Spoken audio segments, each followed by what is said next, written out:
Welcome to Stareable Fest's 90-second pitch competition. My name is Kishore. I'm going to be your MC for the evening. I am the founder and CEO of Stareable. Stareable Fest is the premier annual indie TV and web series festival in the US, the new home for digital creative talent in the TV industry. We honor the year's best content and provide a space for the next generation of creators to connect with industry executives, grow their network, learn new skills, and build community. Today we have 10 amazing competitors to share their projects with 2 seasoned judges. First, we'd like to thank our sponsors, Dell Technologies, AMC Networks, Shutterstock, and Adorama. Adorama will be awarding a $500 gift card to the 90-second pitch competition winner. If this is your first event with us, just a few notes about interacting on the platform. You can click the TV icon on the left side of your screen to open the virtual screening room to watch any of the shows that are part of the official selections at any time. You can click anyone in the audience to start a private video chat with them. We won't be able to hear you up on stage. If you haven't already, please allow your browser to enable your camera and your microphone. Click the gear icon on the top right corner and change the settings to enable your camera and mic. Now I'd like to introduce our 2 judges. David and Gabriella, welcome. Hello. Do you want to introduce yourself for the audience? Gabriella, I'll let you go first. Sure. Hi, everyone. My name is Gabriella Yacyk. I work at Comedy Central in the Talent and Series Development Department, focusing on stand-up, specials, documentaries, scripted animation, sort of across the board. Hey, everybody. I'm David Person. I am at IFC TV and AMC Studios. At IFC, I oversee with my colleague Drew all of original programming and production on shows like Sherman Showcase. We have Documentary Now, the Independent Spirit Awards. Portlandia is one of our favorite shows from the past, and Brockmire. And then at AMC Studios, we're the external facing arm of AMC Networks that goes and sells shows similar to the shows that you see on AMC, BBC America, IFC, Sundance, and Shudder. I'm super excited to have you both here. This is always one of my favorite events of Stareable Fest.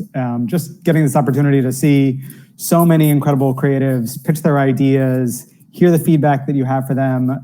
It's always a really fun night. So with that, I'd love to bring up our first pitcher, David Schoner with Emmett Gray. And if we can put 90 seconds up on the clock. Go. There you go. Hi, I'm David. And I'm AJ. And we're here to pitch you the TV series Emmett Gray that we created. Emmett Gray is about a 12-year-old boy who lives in Montclair, New Jersey with his parents in 1961. Emmett is a little odd duck and is in love with the music of Sam Cooke. Emmett's parents suddenly die in a car accident, so his life changes immensely. After his parents die, he doesn't really know where to go. Nobody in his extended family really wants to take care of him because he's kind of a weird kid and is always listening to his music. So they decide that he's going to live with his Uncle Charlie in Atlantic City. So he heads down to Atlantic City, trying to meet an uncle he's never met before. He's waiting. Finally, a woman comes up to him and says, "I'm your Uncle Charlie." Uncle Charlie is a drag queen in Atlantic City in 1961 that no one knew about. And as a drag queen, Uncle Charlie performs in the gay bars in Atlantic City and is trying to get into bigger marquee venues like the 500 Club and Club Harlem. And so the story is about these 2 characters who are really fish out of waters, trying to survive in 1961, trying to find their way through music.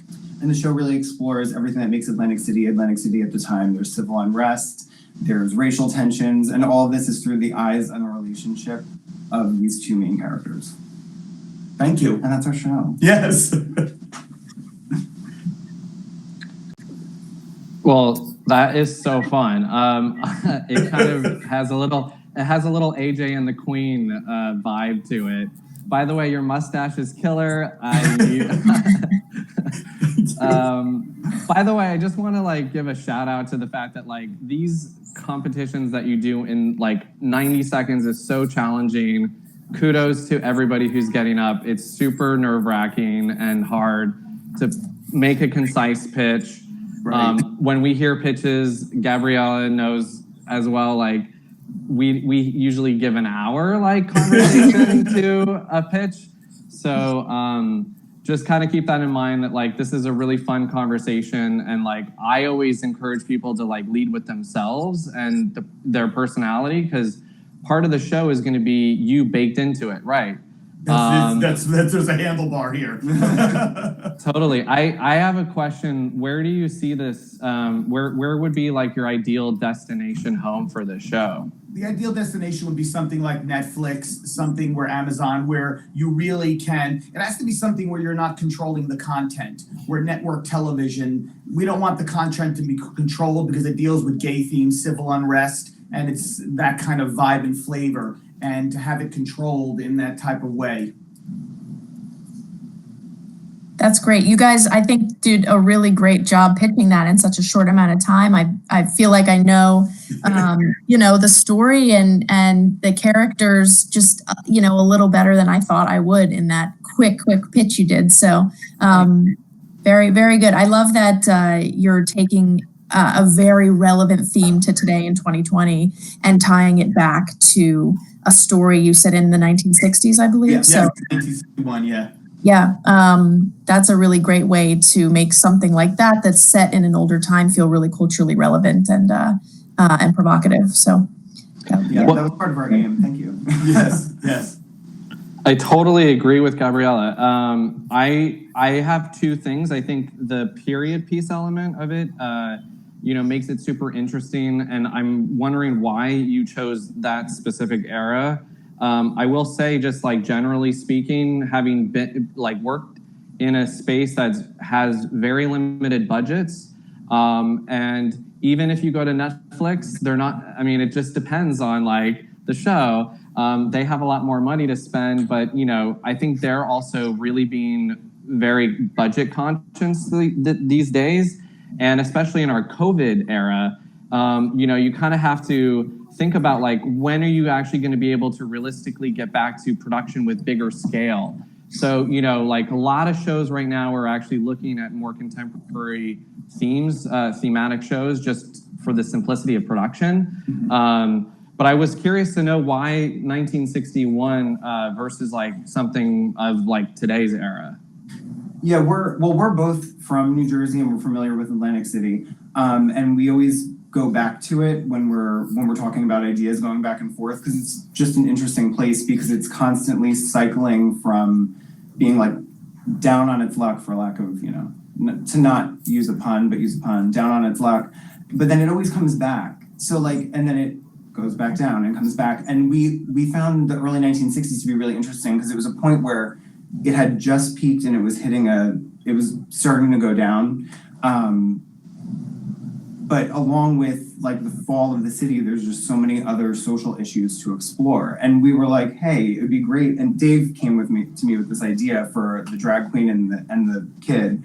And we were like, this would match perfectly with this scenario, having a drag queen trying to survive in this like crumbling city in 1961. Yeah, we didn't want something that was I didn't want something that was very contemporary because we're used to drag queens today. They're mainstream in every traditional way. And I wanted to take something that was locked in a period of time with this kid and also to infuse music in it. And the interesting thing about Atlantic City, because it would become a character in the show, is that every time Atlantic City comes back, it slides itself back down. It's stuck in a cycle that it can't get out. And ultimately, Uncle Charlie, when we follow him, he will be stuck in this cycle, that every time he takes 4 steps ahead, something's gonna bring him back down. And so he's always trying to get out. At the end of the show, which I did it out, Emmett ultimately will get out, but Uncle Charlie will be stuck in Atlantic City.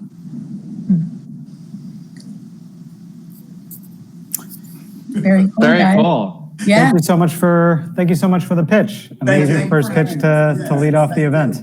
Yes. Thanks so much, guys. Thanks, guys. And I'm Thank you. so glad David mentioned your incredible mustache because someone needed to congratulate you on that. That is an achievement just by itself.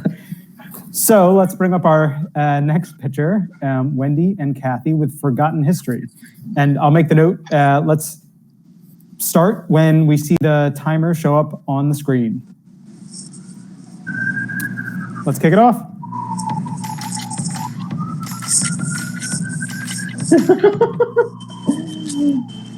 Forgotten History is a half-hour, deliciously dark comedy anthology where some very funny, furry, adorable animal puppets reenact the delightfully macabre Forgotten true stories about horrible deaths that actually happened throughout history around the world. It's dark like Edward Gorey and irreverent like old school Muppets. I'm Cathy McGraw. I'm a commercial voiceover artist.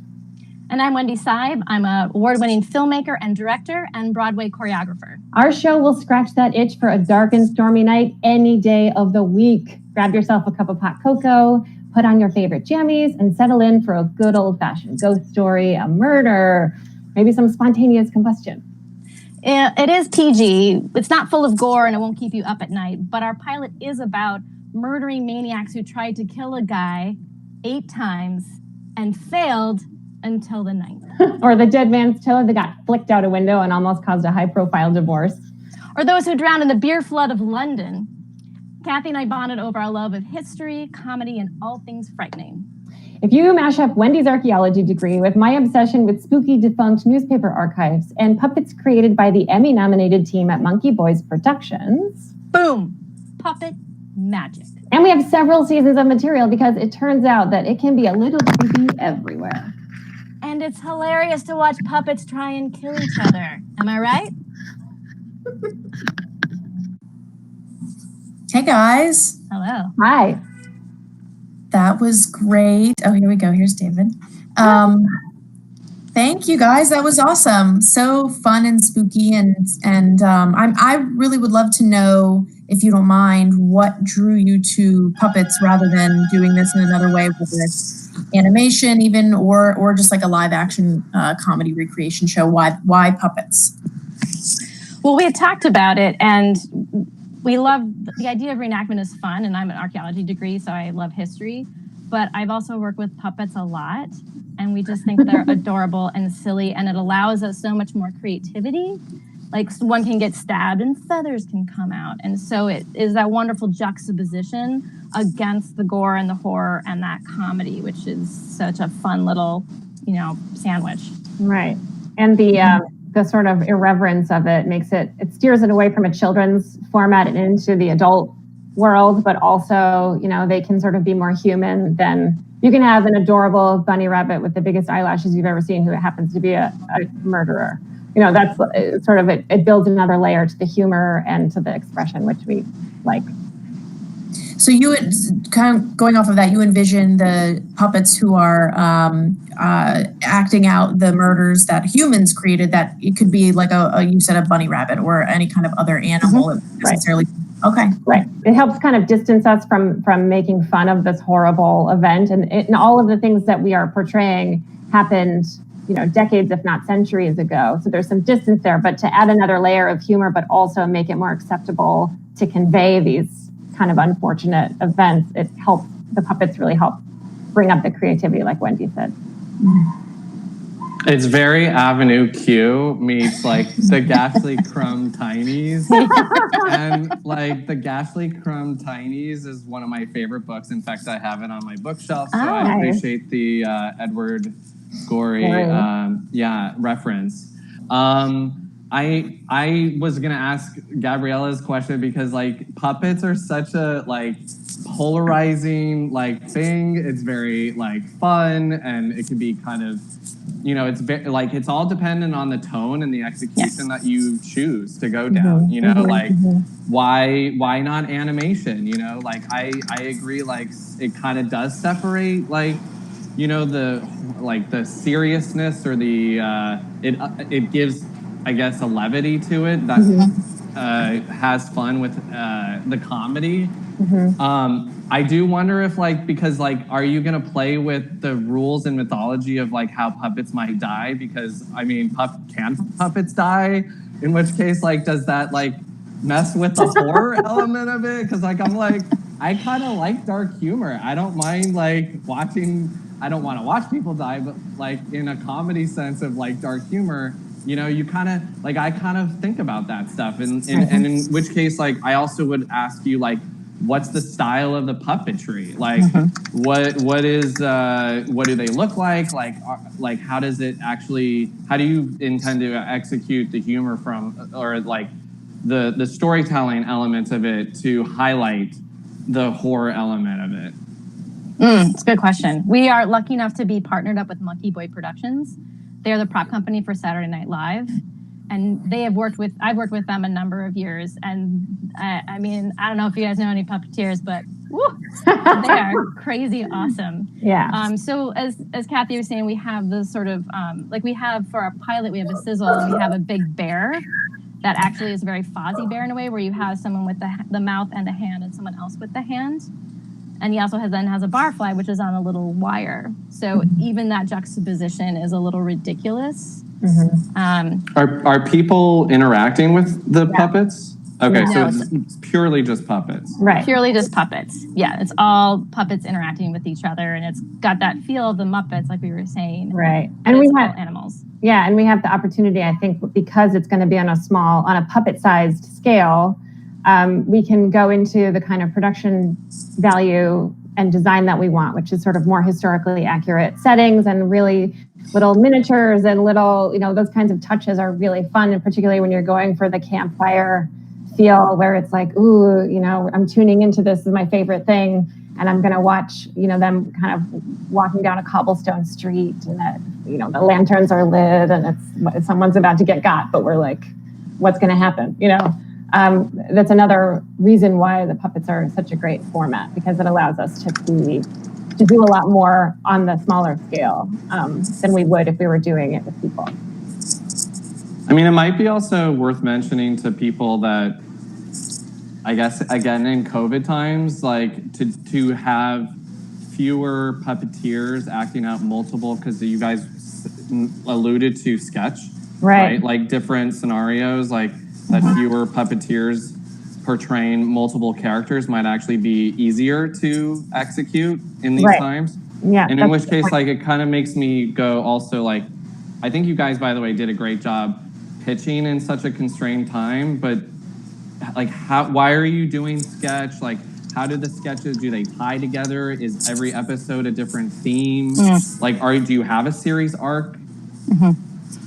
Sure, we have about 1 to 3 per episode. We're thinking the classic half hour. We haven't really thought about a theme. We do start the first season, though, in New York City. Then the second season, we actually branch out to different eras of the U.S., like the Gold Rush, the Civil War, and then we go into, I think we do London the third season. So right now, that's sort of where we're at right now. And then the fourth season, I mean, there's literally a plethora of stories. There's a plethora. We had kind of toyed around with the idea of making it could be a person who's central to the story, and not to be all Hamilton about it, but if you wanted to say Aaron Burr happens to have a daughter who disappeared, who was shipwrecked, and then he also was accused of murder in 1799, and then he also shot Alexander Hamilton. So you could do that, or we could use place as part of it. And in the interest of your point about COVID, which I think is really smart, we're sort of going back and forth with the idea of having a consistent recurring cast of puppets that play different parts. And that would be good for licensing. If you have characters who just are the same 5 puppets in every episode, but they dress up as different, like the pig dresses up as the bunny. And that's, I'm sort of riffing off of that. But for the sake of making it an anthology, we wanted to kind of maybe stay away from that, but then it makes budgetary sense to only build a certain limited number of puppets and then use them again and again as part of the content. That's so cool. I just want to quickly to ask what, do you see a host here, like kind of sort of guiding the narrative in each episode, or? Yeah. Yes? Okay. Wendy? Oh, he's yours. You love him. You explain. So we have this little barfly who is a dude who's Like sort of this Vincent Price inspired, who can be in very miniature form on a wire with a beer in his little fly hands from a distance, accentuating the scenes. And then he opens every episode in his library, where he's got his little smoking jacket on with his 5 fly feet, with his 5 fly shoes. And he's going to tell you, he can't wait. It's his favorite thing to scare the crap out of our audience. And he's just so excited to tell you. But he always gets interrupted by people who just love to take the piss out of him. So it's got kind of a Muppet feel to parts of it. But yeah, he will be the host for each episode. Very cool. I think you may have mentioned that in the pitch too, and it just was so quick that I didn't grasp onto it. So thank you for going into some more detail. Thank you. Yeah, thanks. Amazing work, guys. Thank you. Thank you. Nice to have your feedback. Excellent. Yep.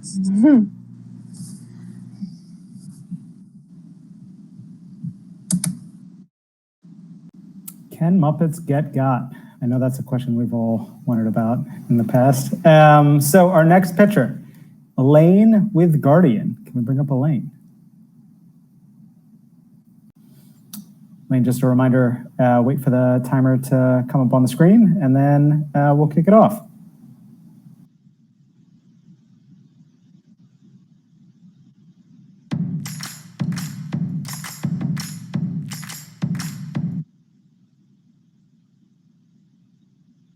Hi, thanks for having me. My name is Elaine Niesner. I'm a producer and managing director of Eastern Film, and today I would like to introduce you to our near future sci-fi project, Guardian. The story follows computer scientist Diane Colton, who has created an artificial intelligence for a military space station soon after losing her son in an attack by an enemy nation. The AI, called Eli, maintains a maternal bond with his creator, and she needs to smuggle him off the station after he starts to develop human emotions, like empathy. Back on Earth, they find themselves on the run from various factions interested in his technology and also his knowledge of military secrets.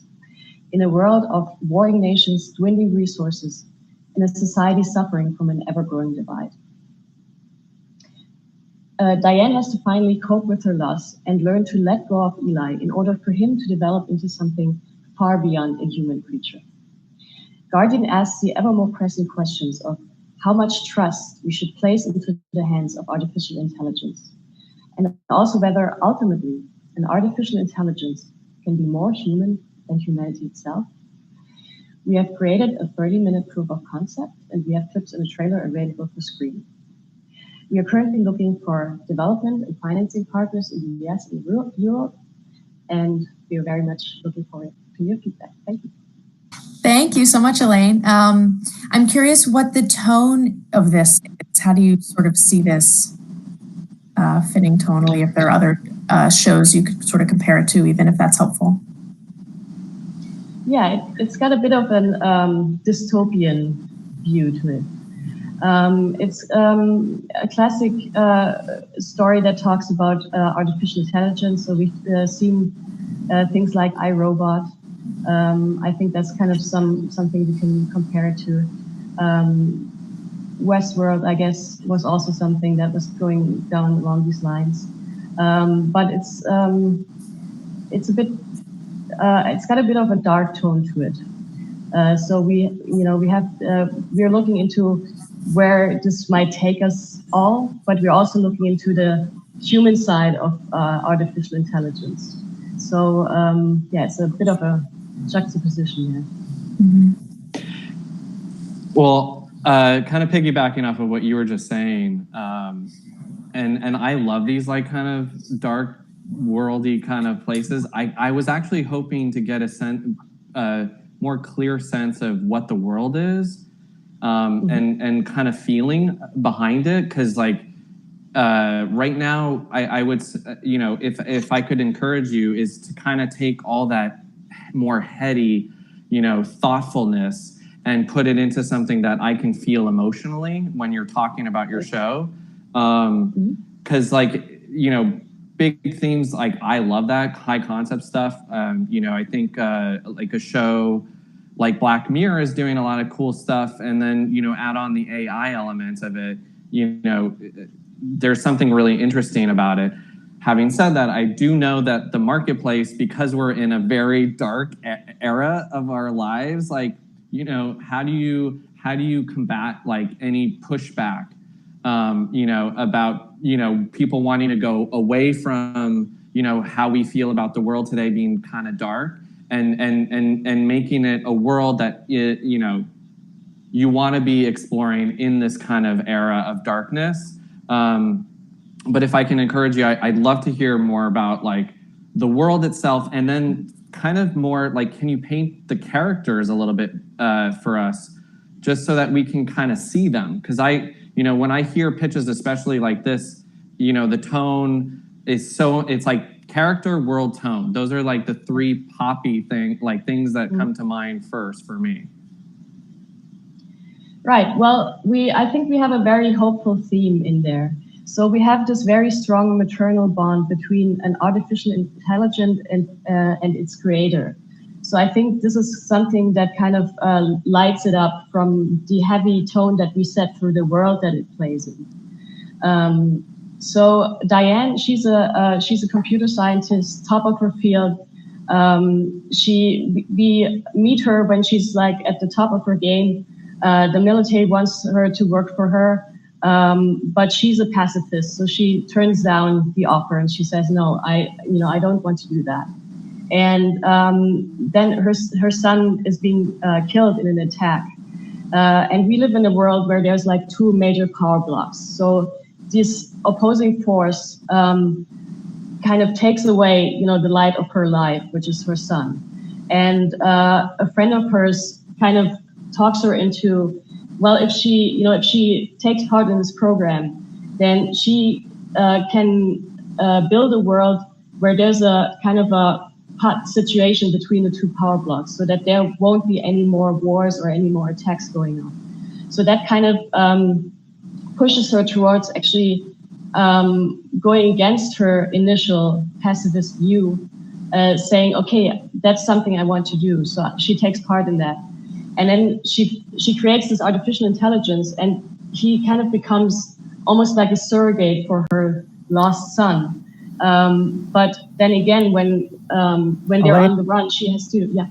I just gonna unfortunately have to cut you off there, but great pitch. You know, I think you did a great job, and we're gonna put you back into the audience at this point, and we're gonna bring up our next pitcher. If I may, Ajay, really quickly. Sure.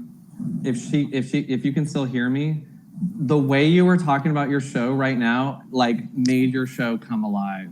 Like, Gabriella, what do you think? Yeah, I absolutely.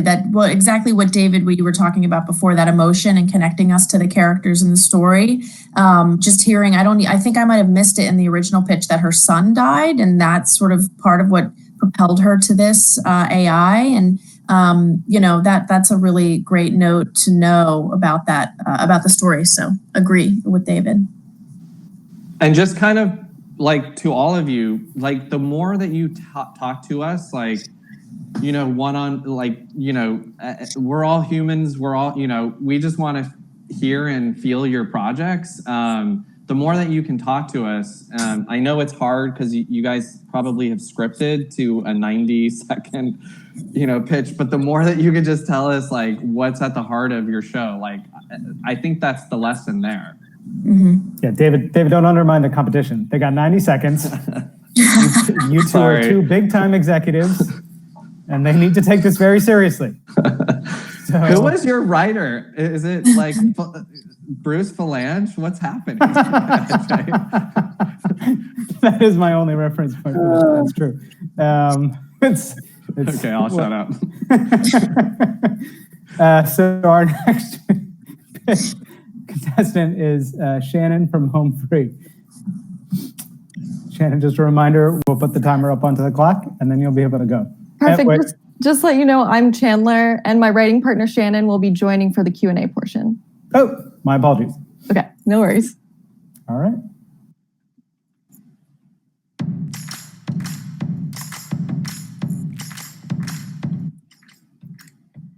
Home Free is a half-hour serialized dramedy in the tone of Search Party and Killing Eve.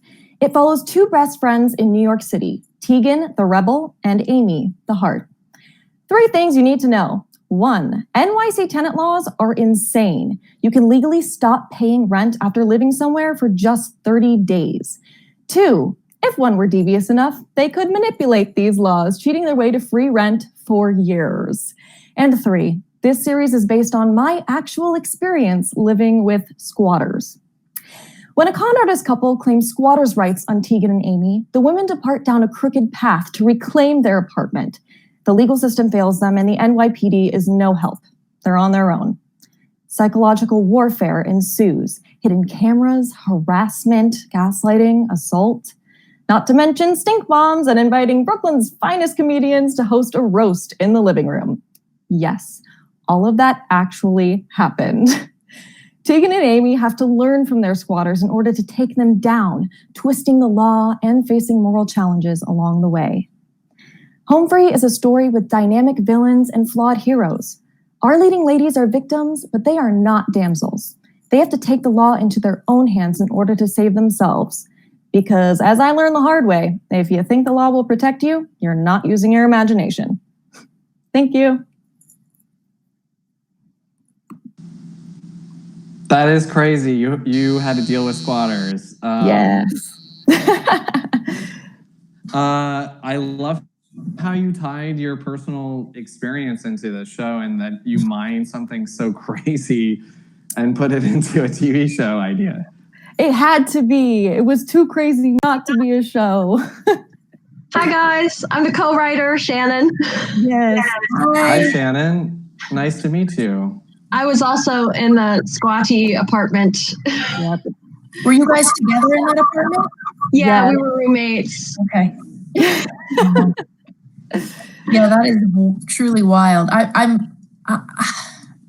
So the girls who are based off of the two of you, are we seeing all of this play out sort of through their eyes, obviously, but how much, I guess, are we seeing of their relationship with each other as opposed to the relationship with the squatters? It's very much like an us versus them dynamic within the show. So Tegan and Amy are very normal 20-somethings who never thought this would happen to them. They are law-abiding citizens. And now they are stuck with these crooks, essentially, who are trying to get them out as hard as they can. So a lot of the show, a lot of the episodes are Tegan and Amy scheming and, learning the hard way, how the law is letting them down, but also learning how to apply that to their own situation and kind of use it to their advantage. I think Tegan and Amy, that is the core of this relationship. And there's strains on the relationship. Right. We really watched their relationship develop into something totally different from the beginning to the end of their arcs. Yeah, and I think part of the theme is like, who do you become when you're pushed to like survivalist mode?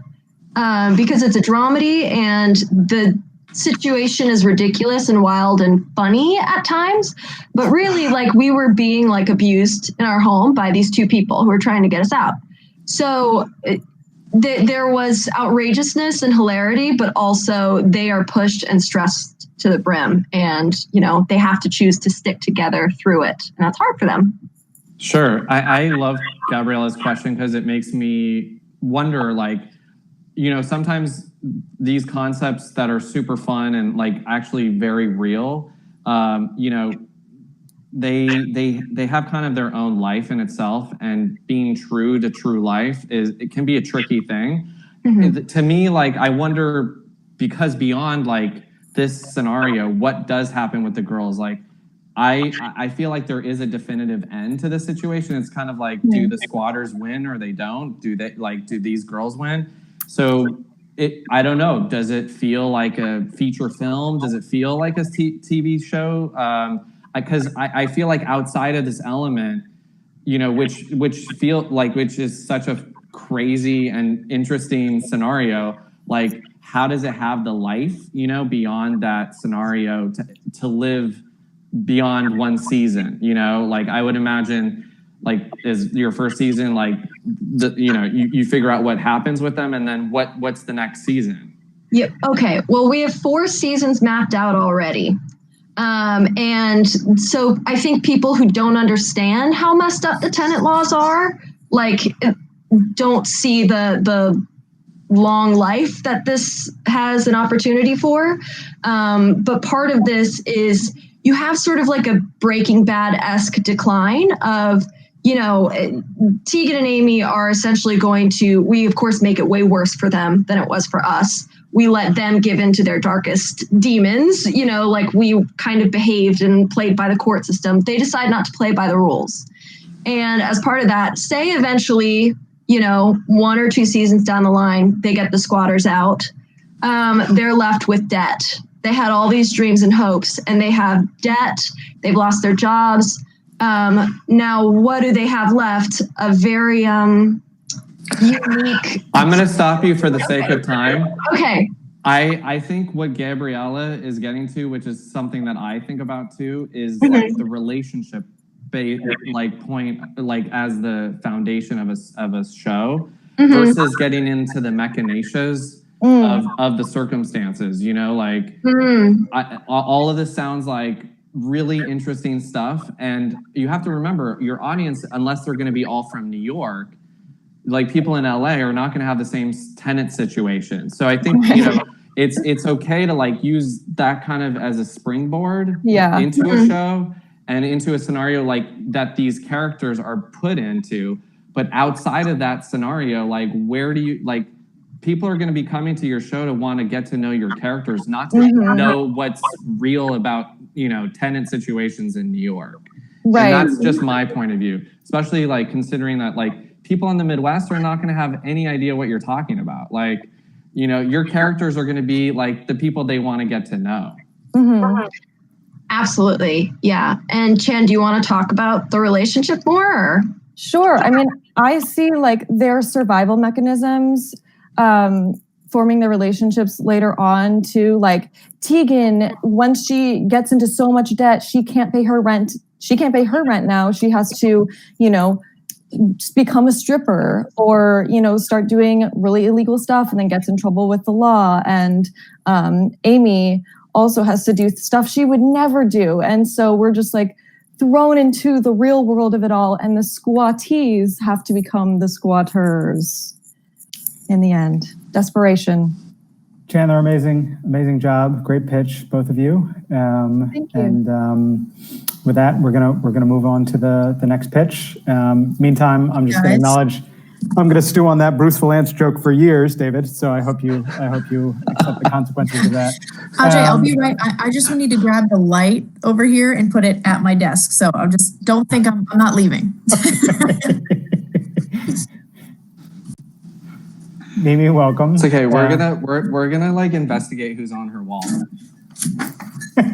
Are those llamas? These are puppies. These are dogs. Oh, I could not have been more wrong. Wow. Are they brothers? Sisters? They're brothers. They're brothers. Oh, that's hilarious. Yeah. They're literally twins, aren't they? Yep. Hi, you're back. Hello. Hi, I'm back. I'm good thing I put pants on. I just realized I didn't think my lower half would show. Isn't that a motto for this year? All right, so maybe just a reminder, we're going to put the timer up on the clock, and then once it starts, you can kick it off. Great, thank you.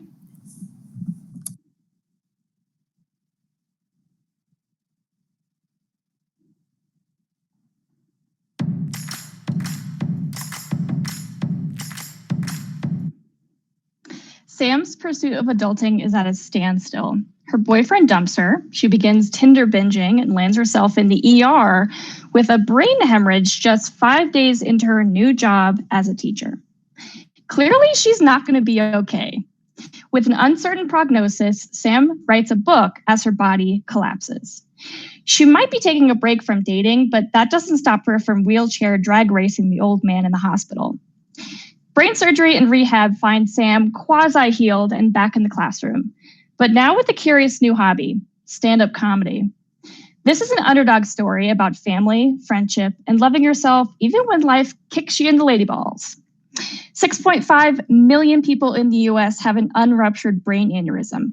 Not to scare you, it's the invisible disability that doesn't get the limelight. Sam teaches us to find the funny and the absolutely not funny, you should never joke about that ever moments of life. You know, like seeing that you have a catheter for the first time. Sam just wants to be loved. Not just words, not just for who she was before, but for who she is now. She will rewrite her story and step into herself, brain injury and all. I'll Be Okay is a multi-series dramedy adapted from my memoir of real life events. I'll Be Okay is just a hole in my head. I took my book and my show to the Edinburgh Fringe Festival last year. Thank you. Wow, that's amazing. Thank you for no, you're fine. I got so nervous. I was shaking. My little baby hands were just shaking in the wind. No, you did great, and I really appreciate you sharing that story with us. That's incredible.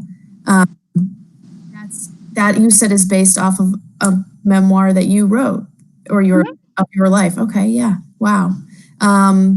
Yeah, now I'm scared. Now I am. I'm going to be like WebMDing all night. You'll be fine. No, yeah, that was really great. I feel like there was a lot in there. Obviously, you got to pack it all into this quick 90 seconds. So I just want to make sure I have it all right, that she, after this happens, she then goes back to teaching, is writing a memoir, and gets into stand-up, all of those things? Yes. Okay, great. I'm wondering sort of what the central theme is then there. That sounds like she's got a lot of things going on. Once she gets back, are we focusing on one of those, or, you know, are any of those new sort of adventures of her sort of driving the narrative, or are they kind of more in the background of her life? So this is definitely a focus on a young person who has to change their entire adult life when everything falls upside down. So she's going to rethink her career, even though she will go back to teaching. She finds it's much harder when she has a brain injury. But now she has this kind of new passion to write and tell her story, even though it's absolutely not funny and it's terrifying and it scares people, like all of you nice people here. But she's going to start getting on stages and talking about it, and it's going to become very cathartic.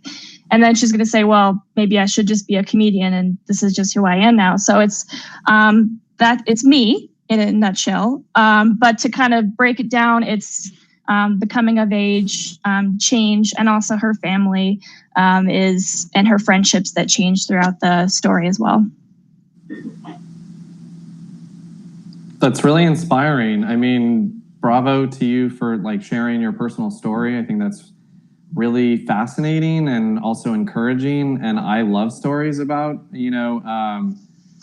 adversity and having to figure out how to create a new life for yourself. I think to Gabriella's point, again, like Gabriella's got great questions.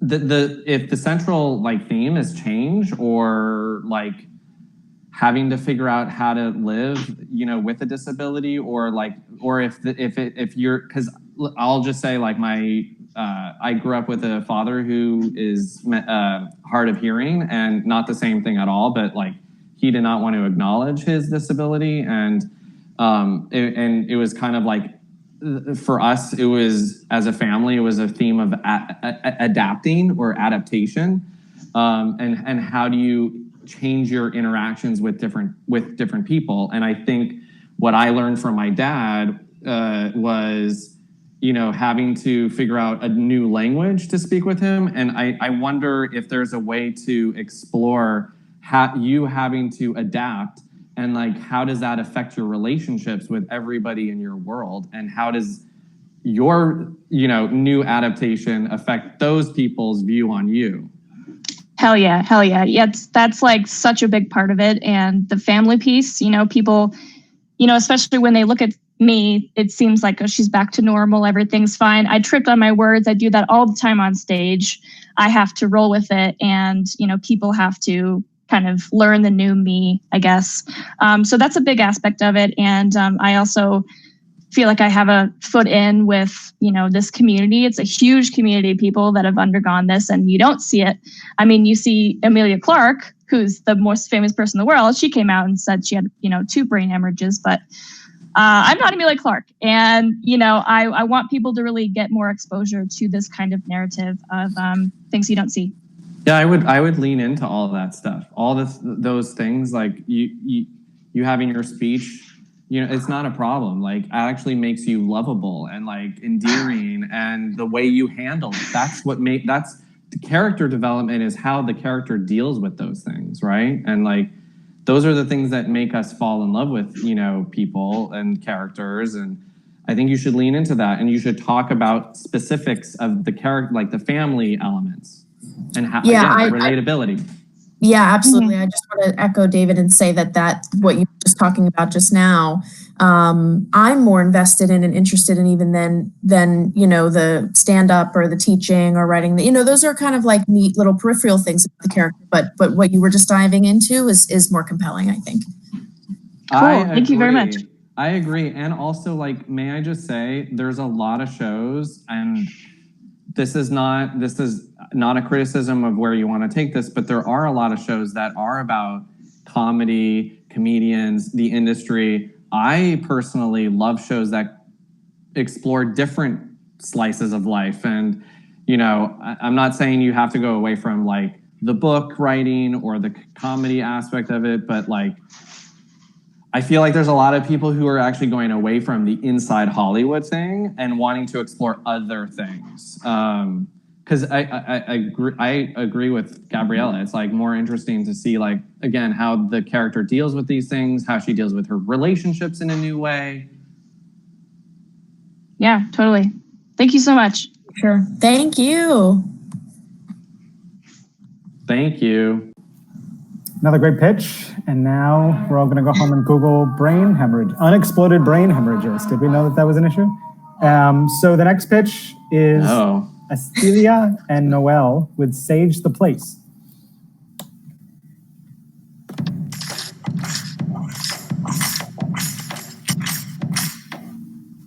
Hi, I'm Noelle. And I'm Astilia, and our characters Bacchus and Nora try to get a record deal in NYC by talking to a strange man who calls himself the producer, not to mention their estranged roommate. Who's dead. Who they don't really get along with. Because she's dead. These two characters find out how long you can stay in this life before they need to cross over, and how they and many others met their morbid deaths by slaving to the whims of the essential oil industry. Wait, essential oils? Yeah? What happened to the record deal? We can't give away all the secrets yet. This is only the first pitch. Okay, fair enough. I always knew never to trust those oil companies. Like, how do they get so much scent in such tiny little bottles? Right? Anyways, between puns, absurd humor, and wacky visuals, these two characters go through more in a week than many people experience in the same amount of time. And who's the producer? How did their roommate die? Did Nora and Bacchus kill her? Why did Nora and Bacchus die? Why are we asking so many questions? How do we wrap this pitch up? Say thank you and goodbye? Oh, thank you. Goodbye. Hey, guys. Hi. Hi. Thank you so much. There's David. That was really like a lot. Not in a bad way, but like, giving us a lot of information in a quick amount of time. I think it's so fun when people actually, when you get a chance to actually come in and pitch. David, I'm so curious what you think about this. So we might have differing opinions, but when people come in to pitch and have a full hour to pitch, and they are so prepared like you guys are, and kind of giving each other, the cues for the next person to go, and you have your lines pretty much is really impressive, I think. One thing for me personally, I think that way of pitching makes it a little less tangible and a little harder for me to relate, I think, to the story in that way. Not everybody might feel that way. That just might be my opinion. But I think especially when there's so much going on in this series that you guys have, it's a little difficult to grasp on to all of the different elements, I think. I don't know, David, am I way off base there? You're so on. No, I'm kidding. No, I actually was going to ask you, are you ladies planning on starring in it? Because it seemed like you were acting it out. Okay. Yeah. Well, for that reason, I liked what you did because I got a sense of what the like vibe of the show is going to be and like the kinds of interactions that you're going to have. And I get a sense of your voice, and voice is such a huge part of like a show, you know, like for it goes down with tone, right? It's tone, point of view, voice, they're all kind of in the same family. So for that reason, I like it. On the other hand, I do agree with Gabriella in the sense that, because I actually had to like look away from you to listen to what you guys were saying and differentiate. Because, and again, this is probably symptomatic of this format and this 90 seconds that you guys have going, and well done creating a script. I actually love pitches and conversations that are super out of the box. Like we've had dancers come in, we've had like full on like symphonies performed for us in a room, like, and it quite frankly is amazing and super awkward.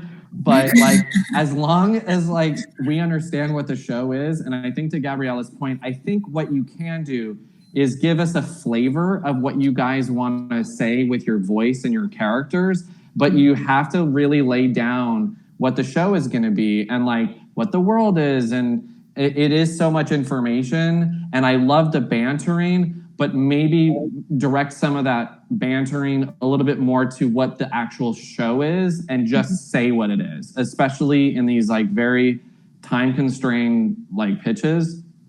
You just got to tell us what it is. Like, again, style over like substance. You know, you got to balance it a little bit more. So I do agree with Gabriella on that part.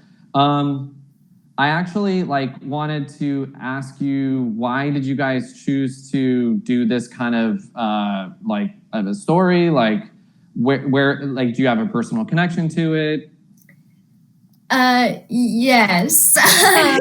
So it was weird because it kind of started off, it was gonna be kind of the typical like, oh, Broad City vibes, like two girls trying to make it in New York, and then we're like, that's already been done. We want to do something that hasn't really been done before. And so then we were like, let's add a horror element to it and have like a comedy with like horror elements in it, because that's like the only thing I can really think of is like the Scary Movie franchise. That's really the only thing that's... What are you talking about? You haven't watched IFC Stand Against Evil? Just kidding. Ash versus Dead, you should watch. You should definitely check out what I would encourage you. There's Shaun of the Dead. That's a good one. Yeah, like there's some really, and I love like genre mashups. Like I encourage them. I think that's such a smart, fun thing. I think you should. Have you watched Search Party? No? Okay, so definitely do your homework. Yeah. That's what I'm going to encourage you to do. Yeah, we definitely were talking to just of shows that we really like to watch. So we were thinking definitely mashing up sort of like Haunting of Hill House meets Broad City meets Stranger Things. Like how can we mash it together where it's not so much that you're like literally, what am I watching? Like there's too much going on, but it's enough of each element that makes you think, whoa, this is a really weird thing, but I'm super intrigued by it. Like I want to see more of it, you know? And I love that. I would dig into, because I would totally pick this up, is like why Stranger Things, why the Haunting of House Hill or whatever. What was the other one that you said? The Haunting of Hill House. Oh, Hill House. Sorry, my bad. No, you're good. And what was the third? Broad City. Broad City. I totally get. I see that, but like I would dive into why those other two shows. Like, is it this nostalgia factor of Stranger Things, or like the buddy comedy element, like of it? You have to explain those things. Like you have to have something to say behind it. Gotcha. Okay, got it. Thank you guys. That was great. Another great pitch. The Thanks, one question you didn't ask, that what does everyone just know what essential oils are? Does everyone fuck with essential oils? Yeah. Yeah? What are they? They're Lemon? Citrus? They're like all different kinds of Sandalwood? flavors, I guess. Yeah, we'll make a joke about that actually. I might have my essential oils running right now. Oh, it's like an aroma. It's like you heat it. It's like aromatherapy. You vaporize it. Got it. Ajay's here all night, guys. The comedy is like in Ajay's corner. These are jokes, but also like I literally just don't know what essential oils are. When am I going to have this opportunity? I'm going to have to work this into another conversation I have later tonight. So I'm going to ask right now. Why not? All right. So our next pitch is Chris with Promised Land, Florida. Chris, just a reminder, wait for the timer to show up on screen and we'll kick this off. I brought my essential oils, Ajay. How is it possible that everyone in the world has it but me? Yeah, you just put a little bit on right here. I don't want to, but there it is. Yeah. Lesson learned. Okay, sorry about that.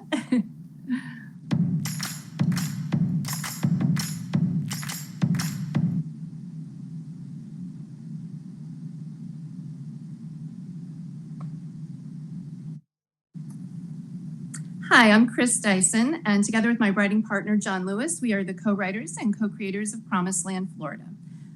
Florida, the land of eternal summer. It's a place where people vacation in a tropical paradise. They relocate here to live out the rest of their lives, trying to recapture their long-lost youth, but our paradise has a dark side too. Local legend has it that no one ever dies in Promised Land, Florida, and the residents of this elite wellness community will do just about anything to keep it that way. When his old friend Georgie dies under mysterious circumstances, middle-aged and slightly paunchy Bobby O'Neill finds himself summoned back to Florida, a place he left decades ago with no plans to look back. Bobby teams up with Cathy, the dead man's Gen Z ever-cynical daughter, and they witness a series of increasingly disturbing events that the locals try to dismiss as just everyday Florida man-style weirdness. But Bobby's arrival also complicates the lives of the friends and family he left behind. He threatens to expose family secrets that everyone wants to keep locked away, and the deeper he looks, along with Cathy, into Georgie's death by unnatural causes, the more they realize there's something sinister going on behind this Promised Land's idyllic facade. It is a series that's best described as Florida noir, a tropical technicolor mystery with sci-fi and dark comedy elements. If the characters of Sunset Boulevard met up with the cast of Tiger King and they all decided to take down a shadowy sci-tech empire, well, that's Promised Land, Florida. It is a place where we hope you'll come and visit, but you'll have to stay forever. Well done. Well done. Thank you. By the way, is it just me or does that end buzzer sound like a fart sound effects? That's all I'm gonna think of now, for sure. I'm super into this. I think it's cool. I think you have a lot of elements going on that I'm intrigued about. And actually the one thing that I was trying to wrap my brain around, because I was I think the whole thing of nobody dies is such a cool take, and that this town is trying to hide that. How come you don't have somebody from their point of view trying to keep the secret bottled in now that somebody's died? And I'm just curious why you chose the fish out of water going into that world versus somebody within that world trying to hide it, or are you considering doing both sides of the fence? Yeah, in fact, it's in a traditional noir style. It's actually narrated by a dead guy, the guy who does die, Georgie. And he's quite an unreliable narrator, but immediately in the pilot, you're meeting people who are undead and people who care for the somewhat undead, eternally living folks, because there's complications. You can't just create people that live forever without some tragic consequences. And so that's what Bobby kind of stumbles into as he comes, back to try and kind of put the pieces of his life back together that he walked away from decades before. Mm-hmm. Yeah, this is really fun. I love that you have this kind of hook and to the premise just right away. So everybody in the town everybody is aware that nobody dies, but that there are still some undeads kind of like in the town? I guess I'm curious. So yeah, what everybody knows about it. Yeah, so sort of what Promised Land is kind of like this wellness spa community, right? And so, I'm still holding my essential oils. And so they're trying to keep their secret that they haven't quite perfected the formula yet, but they've got a long, long waiting list of people who would like to kind of sample this. And if you think about it from a perspective of like anti-aging and rejuvenation and stuff like that, that's really what people are coming and flocking to this community for. So of course they want to protect their secret and they don't want anybody to reveal it. But the people who are suffering from ill effects are trying to escape because they are now very concerned that they've become guinea pigs in this experiment. Feels a little like a COVID vaccine, and we wrote it like a while ago. Very timely. Yeah. I like that there's like a cult element to it. I wonder if you want to explore like themes of cults, and again, it kind of makes me like, I wonder like who's the more interest, like where's the more interesting way into the story? Like, is it the fish out of water coming back to redeem stuff? Like, because also I think there's, maybe I'm off, but like I get a little bit of a Get Out vibe here, you know, like, and so like, I don't know if we've seen that story. Like, is it, and also there's some interesting cult shows that kind of make me feel like there's some relevancy to it. And I always feel like we're looking in from the outside versus the inside out. I don't mean to pitch my own ideas of your show onto you, but I am going to encourage you to like think a little bit more about like how to differentiate your show from some of these themes. But I think the world is super interesting. I mean, Florida noir makes me laugh, like just that, like, every time it's weird here. So, you know, nothing is too far out of the box. Well, and I think that's an interesting point because like, I think what's interesting about shows and like characters is when they're unexpected. So when things are expected to be weird and off, like you just kind of expect it, right? So like, how do you make things that are in a world that's already weird? How do you get the unexpected out of that kind of a space? So I think that's a challenge for you actually to think of it as a good challenge, like a good creative challenge, to think instead of like focusing on the weird of Florida, you know, maybe these are more of like the Stepford Wives or whatever, and like they're trying to keep their bubble and it's not really about the weird, you know what I mean? Like how do you get out of that? We do have a large, you know, well-rounded group of characters, some of whom are the insiders. So, you know, I feel like we've maybe got this in our pilot already.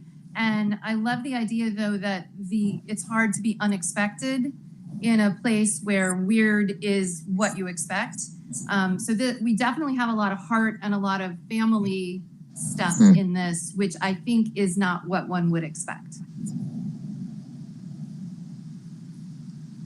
By the way, you mentioned your pilot script. Just a thing about pilot scripts versus like series arcs and stuff. You know, what I see, and I have not read your script, so I have no idea. Like, I might be, this is just a generalization. I wouldn't make sure, don't worry about like getting every single thing into your pilot script. You know what I mean? Like, you want to allow your show to breathe. It's just the main stuff, like making sure that we know where this is, the world, we're engaged with the characters, we want to keep watching more. So anyways, a lot of my questions were more like, I think, bigger themes. I don't want to lead you into the wrong direction of like making it seem like you have to land all of that into a pilot script. It's a challenge. I mean, it's everything in the kitchen sink, but that I think is what would keep people looking and watching. But don't put the kitchen sink in there. That's what I'm saying. But what if, Chris, great job. Thank you so much. We're going to go on to the next picture at this point. Joseph with This Boy's Vita. Just a reminder on the timer, and we'll kick this off. Bienvenidos. Waiting for.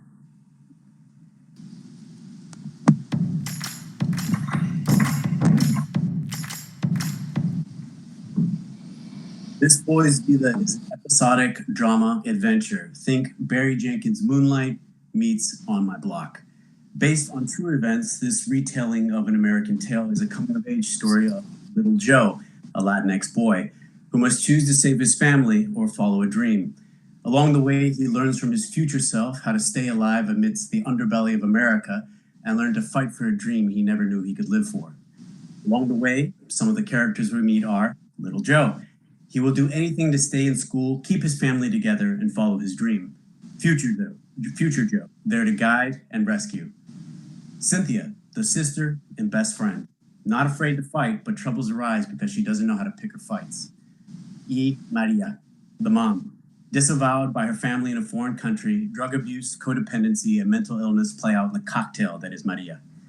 As the series unfolds, Little Joe stumbles upon his love for the theater, but must balance his extracurricular activity with being homeless, outsmarting the police, and escaping criminals, while having Future Joe push him to use his ingenuity to overcome a criminal himself. Each season, the stakes get higher, and the margins of error get slimmer as you graduate from middle school to high school to college to professional life. This series challenges preconceived notions about what it means to be American in the United States. Again, the series is called This Boys Vida, Made in America. Check out our trailer, our awards, and more at thisboysvida.com. Nice job. Thanks, dude. Very good. Thank you. That buzzer.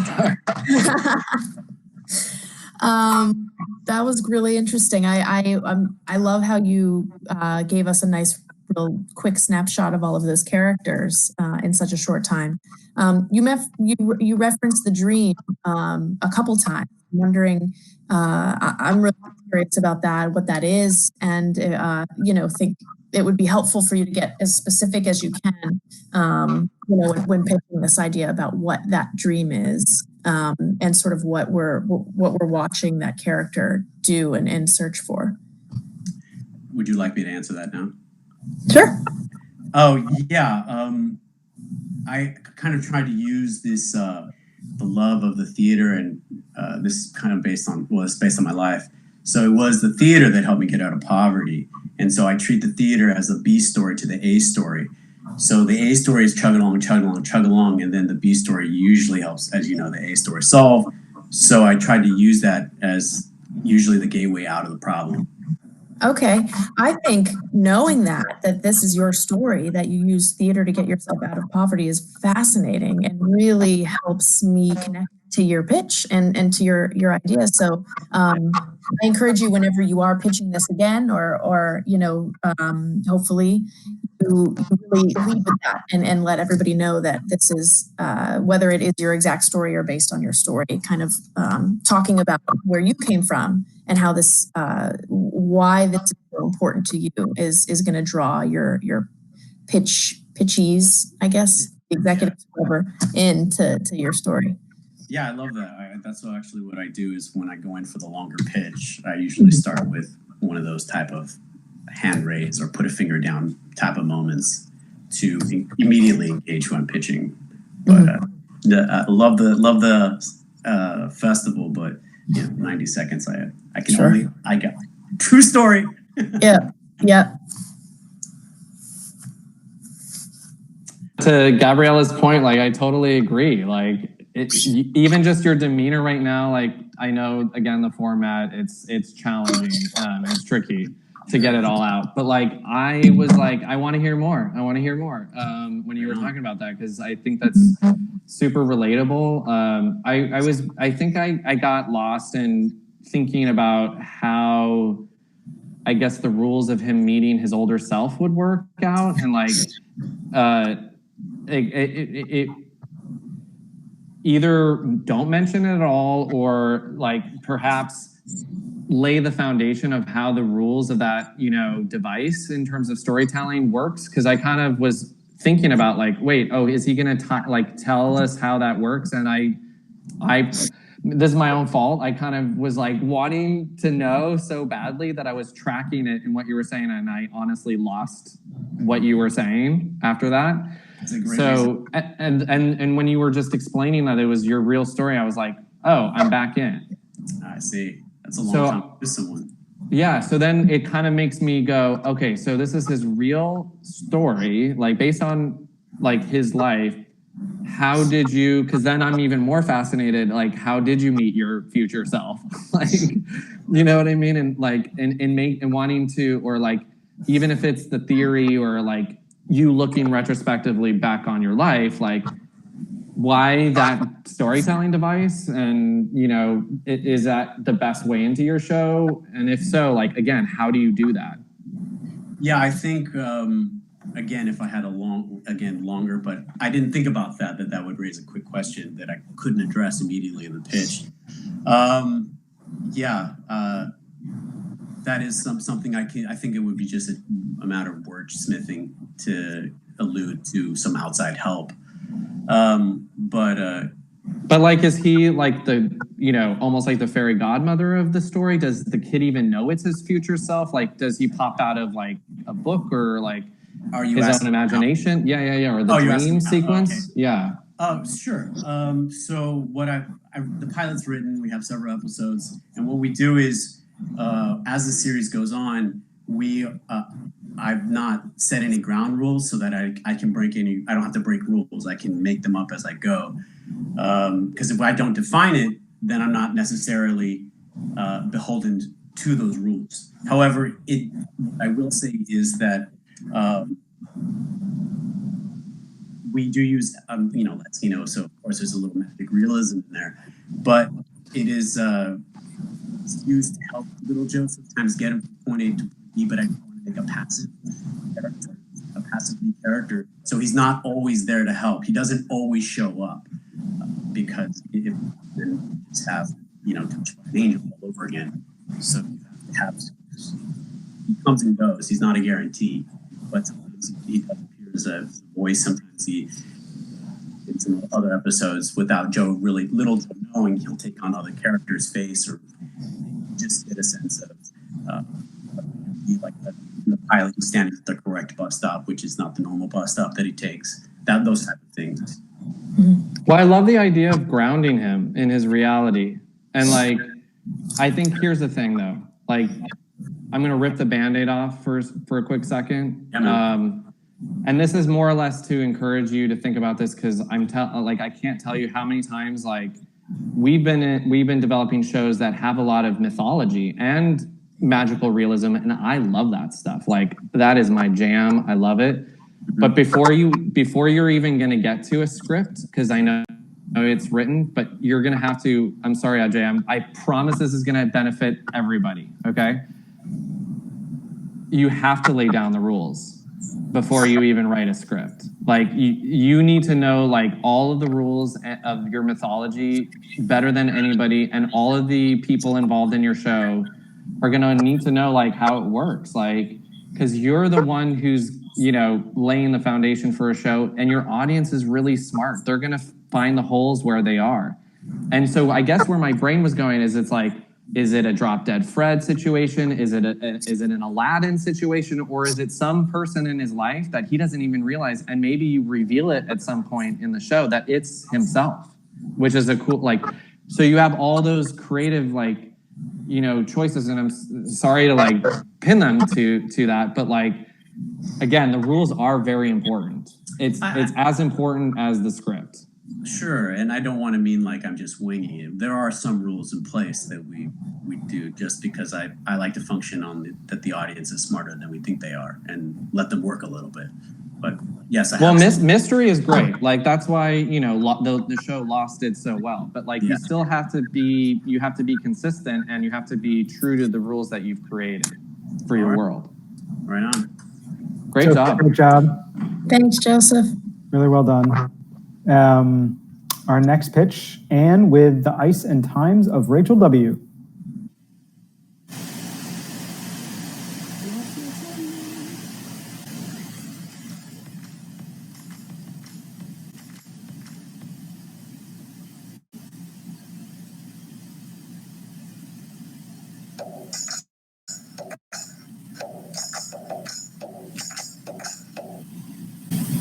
It's our first week. We're all crammed in the RA's dorm room. Everyone is excited about starting college while I'm sitting on the floor, back to the door, with a physics textbook on my lap, studying. This isn't how I want it to be. I want to travel and go on adventures. I don't want to live in a sterile lab forever. So I didn't. But what if I had seen a show that depicted a woman going on the adventure of a lifetime because of science? Maybe I would have made a different choice. The Ice and Times of Rachel W. is that show. It follows a fictional college graduate who bravely chooses a fellowship over her boyfriend. As she starts to second guess her decision, she continues talking to him until the call of the ice changes her focus to the science and perhaps one particular scientist in the field. This short-form dramedy series consists of a scripted vlog interspersed with interviews of real-world researchers and footage of scientific research conducted on-site in Antarctica. I'm not even joking. If you're worried this isn't producible, I'm telling you it is. The National Science Foundation provides a grant to attach artists to research expeditions in Antarctica. Past years include research around physics, penguins, and volcanoes. The NSF only gives these grants to artists with a track record, and for better or worse, that's me. I was one of the writers on the Emily Woody, Lizzie Bennett Diaries, Bernie Sue shout out, and the creator of the German web series Astilia and Noelle. I've also won a Writers Guild Award. I hope in watching The Ice and Times of Rachel W. that young women, unlike me, are inspired to pursue their own adventures in STEM. Thanks, Anne. And now I'm going to disrobe because it's 1,000 degrees in LA right now. I love that you dressed for the part. I was wondering if you were in Antarctica, actually. Yeah. Right now, I kind of wish it. It's so hot. I love a story where a young girl chooses her career over a boy. That's well said. That's good. Can you? I just want to make sure I understand. Can you talk a little bit quickly about the scripted vlog element of it? Yeah. So I'm a writer, and I have definitely worked on projects that incorporated real-world man-on-the-street interviews. So the main character would be cast and an actress, but since we're shooting on site, we can't bring an entire cast and crew up there. So it'll include real-world scientists that she will interact with, but it'll be scripted when she's vlogging, interacting with her boyfriend who will stay in LA. Okay, so the real world, the scientists are actual scientists. They're not, and that is, so is this kind of a scripted with some elements of unscripted? Yes, like a man on the street. Okay. Oh, interesting. And is she conducting those interviews then with the? Yes. Yes. Okay. The actress, she'll be interviewing them, and I imagine that I'll be. I'm hoping that I'll be able to cast some people on site because just because you're a scientist doesn't mean you're not also an artist. Right. Yeah. And is she? I guess I'm curious what her what she wants, like what her goal here is in Antarctica. Obviously she's going after her career and we want to talk about women in STEM, but what sort of is she working toward?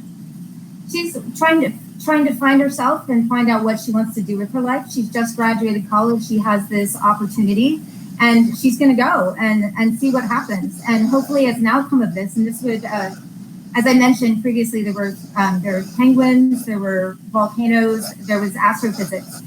And so she could explore all three of these arenas in Antarctica, and then she might choose from among them. Or if we want to get fancy, we could do an audience vote, and that's what she chooses to pursue.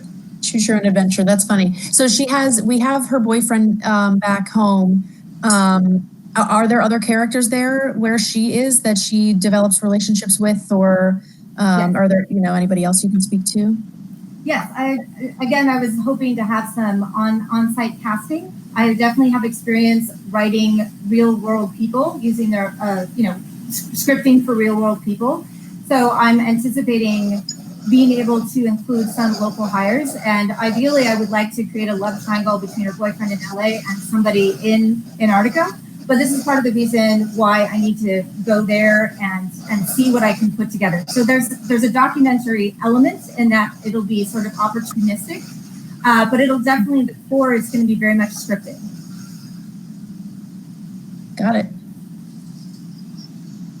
I love what Gabriella was doing, which is like literally mapping out the show. And by the way she was asking you questions, like I was seeing it come together. And I think these are opportunities for us to learn how to have those questions already inside like our heads so that we can help get the best presentation of the show out, so you can kind of see it like in a way.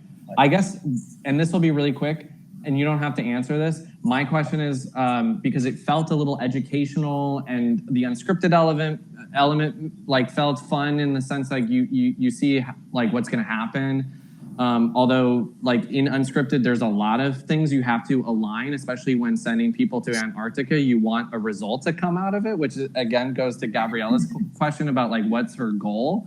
Because I think there has to still be a journey, and you do need to expand your world. Like I like the blogging thing, but I think you do need to figure out a way to expand the world a little bit.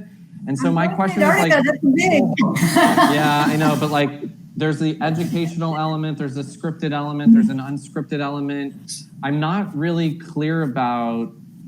I think what would be great is if you can clarify, and you don't have to answer this, what you really want the show to be about, what you want it to say, and who is the audience. Because I'm confused about, is this like for kids to really enjoy from an educational standpoint, to inspire women to do what, and boys to pursue their dreams, especially in science. So there's things like you have to get to a reality about like who's going to be your buyer, and who's going to be your audience like for this show. And for that, I'm a little bit, it's a little unclear. It might have cut off at the end, but it very much is the audience for Lizzie Bennet and Alice Leva Annette. So it was basically like 14 to 28, just young women right at the time where they're susceptible, I guess, to these kind of messages. But of course, you're never too old to pursue a STEM career. So, Anne, great job, great pitch. Congratulations. We're going to move on to our next and last pitch, but not least, Monica with Unaffiliated. I'll make this reminder one last time. Just wait for the timer and then kick it off. Cool. Hey. Hi, I'm Monica.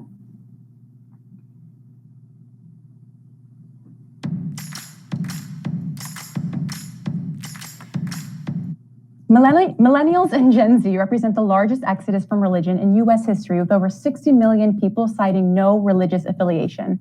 40 million left the religion of their upbringing. Why are they leaving? Where are they going? And are people having sex there? Meet Unaffiliated, 6 friends in a sexy half-hour comedy about losing your religion without losing your faith in humanity. It's like the gay and wondrous life of Caleb Gallo meets Rami in reverse. Misha is a journalist and an increasingly hangry Mormon, and by hangry we mean angry and horny. She lives with Leonard, who left the Catholic Church after coming out, but for some reason that he refuses to explore will only teach at Catholic schools. When Jordy isn't oogling his very sexy and very married church choir director Michael, he is judging you for having casual sex. Kelly has a singular vision when it comes to her music, but that vision tends to blur when it comes to guys and girls. Science is her dogma and Gaga is her god. Janice is a post-Jewish witchy moon babe and best friends with Javier, who's still a bit in the air with Islam after his divorce from the girl who introduced him to it. As someone who was baptized twice, leads a moon circle, and is building a Zen garden in her backyard, I know what it's like to be in between religions. For 2 years, I lived in a multi-faith living community, and I know that the reasons we join or leave religions isn't just about faith. We often use religion in the same ways that we use sex because we want to feel loved, accepted, or maybe just get a little weird. There we are. Hey. Wanted to give you the entire time. I wasn't sure. I know, like, my internet is really bad, so I was like, but cool. No, we heard you great. Awesome. Yeah, that was really interesting. It's a fascinating premise and theme to talk about religion, especially today. And I don't know where you're based, but being in New York, most of my friends and people I know are very either really strong atheist or just more whatever about it. But it's definitely, myself being raised Catholic and not being in that world anymore is really interesting. I guess I'm wondering what all of the characters are. They're living. They like live nearby. They're all friends. They already know each other. Do they meet in the series? Like what is their relationship to each other? I know you said a couple of them are roommates. Yeah, so it's kind of like a basic 6 friends, kind of like a friend situation where some of them are living together, some of them are friends from college, but it's very much like an ensemble cast of a friend group. And so we're seeing this like really interfaith, multi-faith friend group. And they're in New York. I'm in California right now, but I'm typically in New York, so it's there. Got it. I guess my mind goes into how do you explore their relationships outside of religion?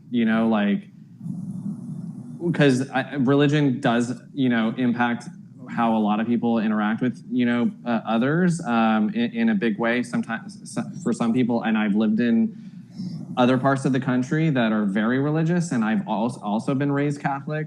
And I'm not anymore. I'm not a practicing Catholic.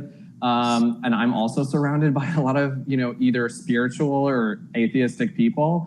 And I think what's interesting is religion is maybe a springboard for the themes that you want to explore. And I'm more or less like, what do you want to get out of the relationships? Like, how do they each affect each other? And what are the trajectories of those relationships because of religion, but also what's outside of religion? Yeah. So the way that this series is structured is that every episode centers on one character. So it's kind of like Girls did that, right? So, but instead of there just being one protagonist, everyone has their moments throughout a season. And we kind of see how each person has their own individual goals being in New York. Like I said, one guy's a teacher. Another girl's trying to do music. And we kind of see how their religion or lack thereof, we have an atheist in the group, either affects what they're doing or how their friends' implementations of their religions is inserted into it. And for most of these people, the kind of journey that we're seeing, the different stages of the journey that we're seeing is people who no longer identify with a belief system that they used to, but are on various degrees of either leaving it, coming back to it, finding something else. And so in the first episode, we see Misha and she talks about she's the Mormon and she's like, I'm really angry at my church and I kind of want to just have sex. So I think I'm going to do it. And, her friend's like, okay, if you say so, but I know how other Mormons, I know this is a big thing for you guys. And she's like, well, you left the Catholic Church, but you still hang around it. So it's kind of, I guess, seeing people in different stages of leaving systems that don't work for them anymore. And whether or not you can actually, how do interfaith relationships work when there are certain things that you disagree on? But it's also all done in a very light and comedic tone. This isn't doubt. This isn't something where it's very heavy, you're going to hell for this or something. That's definitely the last place I want to take this. I think, because religion has rules and rather than getting in the machinacias or the mechanics of each dogma, I'd rather understand where they're coming from and how they deal with their relationships. Because of maybe their background, and you can really get around the religion aspect of it by just dealing with their value system, right? And to me, that's what's interesting. And just what you were saying, why, the reasons why they're on a journey to leave or come back to it, or maybe try and convince, somebody else to get a jump ship, or so to speak, a lot of religions, proselytize and encourage that. So definitely. That's another, there's a lot of things I think you can play with that don't necessarily say, okay, well, this is because it's Catholicism or this is Judaism or, whatever religion you were talking about. And also because it's an ensemble, I think it is smart. And I would actually point to the fact that you want to do an individual character, take really be the POV of an individual character each episode. That way we really can sink our teeth into what that character is doing rather than it being about everybody all at once. And then it's just too much information.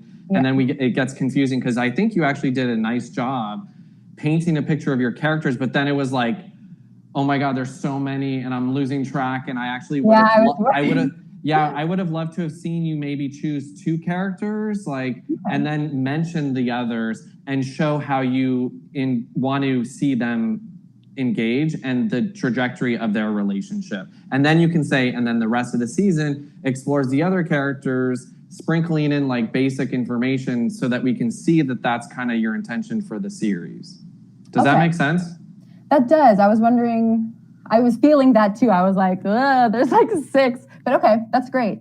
That's really helpful. And also just to speak to a little bit of this. So part of the reason why I want to do this is because I've spent a fair amount of time on these online forums for people that are post-Jewish, ex-Mormon, progressive Muslim. And there's these really strong online communities of people that are like, I'm just in between. So yeah. Hey, Ajay. My time. Great job. Thank you. Thank you guys so much. Thanks for sharing. Thank you. Great way to wrap this up. So now what we're going to do, we're going to let our judges deliberate for a couple minutes, and we'll be right back with the announcement of the winner. Grab a drink, go to the restroom. Please. Oh my God, we forgot the drinking game part of this. I've been drinking a Negroni this entire time. I don't know if it's improved my jokes, but it's impacted them. All right, maybe we'll do a drinking game thing for when we come back. Everybody needs to have a drink in hand. All right, everyone stay close. We're going to come back. We're going to announce the winner. We're going to bring the winner up on stage. Thanks, everybody. See you all in a bit. Thanks, guys.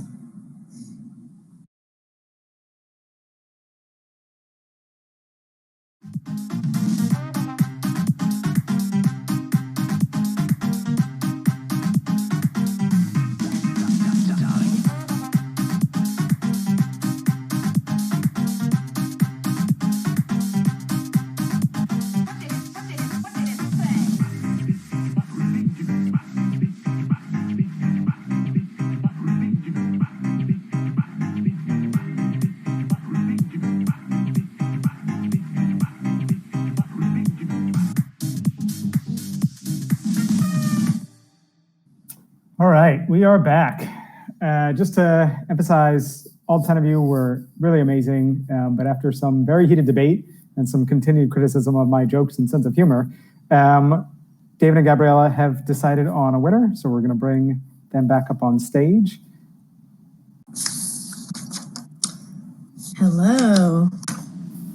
I will hand it over to you. Wait, where is everybody? Did people bow out? No, they're here. Everyone's here. They are? Oh. Yeah. Because there's way less people. I can see Anne, I can see Chris. Okay. We'll let that go. Thanks for sticking around, guys. Thanks, guys. I guess we didn't, David, we didn't decide how we were going to announce it. Yeah. Did we say it on 3? Maybe. Okay, so here's what I'll say. Like, this was so much fun. Thank you, everybody, for sharing your thoughts and putting so much work behind your pitch, because everybody did an incredible job jam-packing a full show within 90 seconds. That is not easy to do. And it was really fun getting to know you all. Gabriella and Ajay and Sarah and I had so much fun talking about your shows backstage. We hope you didn't hear what we were saying. It was really fun, actually, getting to know every one of you. We do want to give out an honorable mention because obviously not everybody can win, but there was a show that was such a close second, and we wish we could give out more prizes. Thanks to Ajay, we're doing an honorable mention instead. I gotta tease you, buddy. Anyways, the honorable mention, because we thought this was such a fun, intriguing, mysterious show that actually had the expansiveness to really build out an entire show over seasons, which was something that was really exciting for us to see, and things that we consider when we're buying or selling shows. And the characters were really clear, and also both Gabriella's and my questions came from a genuine place of curiosity because we wanted to know more about the show, which is a sign of like something really exciting and that there was something there. And also, this person had a way of speaking that was so easy to listen to and made us want to hear more and engage. Because let's just be honest, we're the ones like shepherding people that we want to believe in, and we want to get to know. And when you're making a show, you know, you're sometimes in the trenches and you want to work with people that are cool and that obviously are intelligent and have a good demeanor. So we give this honorable mention to Krista Dyson, Promised Land, Florida. Congratulations. Thanks, Chris. Okay, so I'll go ahead and announce our big winner. I guess I'll start by saying that again, echo everything that David said. This was a really tough decision, but I'll first say our winner, Ajay, and then I'll give a reason. Does that sound good? In that order? Yeah. Okay. Our first place winner is David Schoner and his buddy, whose name I don't have in front of me, but Emmett Gray is the series. So that and I can tell you why, unless we're bringing them up, Ajay. We are bringing them up. David, are you still? There they are. Hey, guys. Hey, congratulations. Congratulations. Cool. Hey, yeah. Awesome. Thanks, guys. I got. Yeah. Yes. I was supposed to get alcohol. I drank mine already. Perfect. Good. You have something. Well, you have to refill your glass then. You have to do a toast. Thank you, guys. Your pitch was wonderful. You had really illustrated your story and the world so well. It was so clear from the questions we asked you and your answers that you had really thought about this and the specificities of the story and the characters much more than just the 90 seconds that you pitched to us. Like, you really had all of these answers down. You knew the world, especially talking about Atlantic City of it all and why you chose that location and what it meant to you guys, and the fact that this story is so relevant to today, even though it's set back in the 1960s, 1961, it was really important to us. So we just thought you guys did a great job. We also just loved the relationship between the two of you and your ability to play off of each other during the pitch. It made for a really fun 90 seconds. So Thank you. Thank you. Thank you, guys. So just a reminder that you're the recipients of Autorama's $500 gift card. Would you like to say any words before we close out the evening? Well, thank you guys so much. I was like, pardon my language, shitting a brick before this. So like, I was glad we went first. It was awesome. It's okay. We were too. Yeah. We love the show. We're pushing it forward as best as we can. We're always in Atlantic City, like meeting with people who lived there at the time. We really want to bring that period of time alive through the show. And the big component is we do think it's contemporary for today. We do think that there's a way to make that culture and everything that's going on today, whether it's civil rights, and not get bogged down in it, but at the same time, bring that what's really going on in today's world. No, I think you made a really good point actually about that. And that made me go, oh, I love this even more because, the divines of the world, and a lot of the earlier drag queens who had a much harder time when drag was not accepted, that creates so much tension and the stakes are there. Like they're just built into that era and that space and time. So, to Gabriella, echoing Gabriella, well done. Thank you. And we hope to see that mustache somewhere emblazoned on your logo of your production company. Actually, it's called the Great Mustachio Film Works. It's the thing. Of course. Yeah, Okay, great. Shirts. Okay. It's great. He's gonna get some. It's fine. Well, okay, great. Thank Congratulations you. again. And thank you to all the other contestants, please. Also, they were fantastic. Thank you for being involved. Yeah. I want to thank everyone for joining us today. Congratulations to all of our pitchers. Congratulations to the big winner, Emmett Gray, David Schoner, and his partner. Thank you to David and Gabriella, our amazing judges. The feedback that they were handing out, I can't stress enough how valuable it's going to be as you all work to improve, how you present these show concepts in the future. So, thank you to everyone in the audience. Thank you all for tuning in and being a part of this community.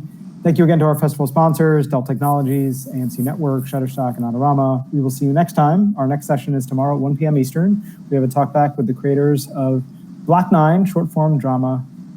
Have a great night, everyone. Thanks, guys. This was fun. Thanks, everyone.